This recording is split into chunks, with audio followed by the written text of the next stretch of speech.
Hi అండి. అందరికీ నమస్కారం. 'మగువ ఓ మగువ' సీరియల్ ఈరోజు ప్రోమోలో ఏం జరగబోతుందో చూద్దాం. చెంచలమ్మ అయితే తన కొడుకు గురించి తెలుసుకోవడానికి ఆఫీస్‌కైతే వెళ్తుంది. వెళ్ళగానే ఆఫీసర్ ఏంటి చెంచలమ్మ గారు ఇలా వచ్చారు అని చెప్పి అడుగుతూ ఉంటాడు. వెంటనే చెంచలమ్మ అయితే నా కొడుకు చనిపోయి చాలా రోజులవుతుంది. ఇంకా మీరు ఎవరు చంపారు ఏంటి అనేది మాత్రం కనుక్కోలేదు. నేను ఫిర్యాదు ఇచ్చి కూడా చాలా రోజులవుతుంది సార్. ఎవరు చంపారు అనేది ఇంకా తెలుసుకోలేదు మీరు అని చెప్పి అంటూ ఉంటుంది. ఆఫీసర్ అయితే అలా వింటూ ఉంటాడు చెంచలమ్మ చెప్పిన మాటలైతే. బయట ఉన్న కానిస్టేబుల్ అయితే చాలా కంగారు పడుతూ ఉంటాడు చెంచలమ్మ ఆఫీసర్తో మాట్లాడడం చూసి అయితే.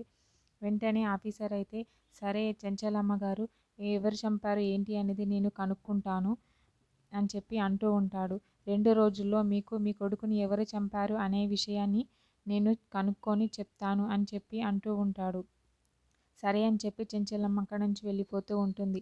చెంచలమ్మ కొడుకు చనిపోయింది అయితే గుర్తు తెచ్చుకొని సింధూర తన మొదటి భర్త గురించి అయితే ఆలోచిస్తూ ఇంటికాడ ఉంటుంది సింధూర అయితే. అసలు ఎవరు చంపారు ఏంటి అనేది. మరి విజయమ్మ అయితే చెంచలమ్మ గారి మొదటి కొడుకునైతే చంపుతుంది అనుకోకుండా గన్ షూట్ చేసి. మరి ఆ నిజాన్ని చెంచలమ్మ గారికి ఆఫీసర్ ద్వారా తెలియనందా పోలీసుల ద్వారా సింధూరాకి కూడా విజయమ్మే తన మొదటి భర్తని చంపింది అని చెప్పి తెలుస్తుందా లేదా అనేది నెక్స్ట్ ఎపిసోడ్లో చూద్దాం. ఓకే, థ్యాంక్ యూ అండి. నా ఛానల్ని సబ్స్క్రైబ్ అండ్ లైక్ చేయండి.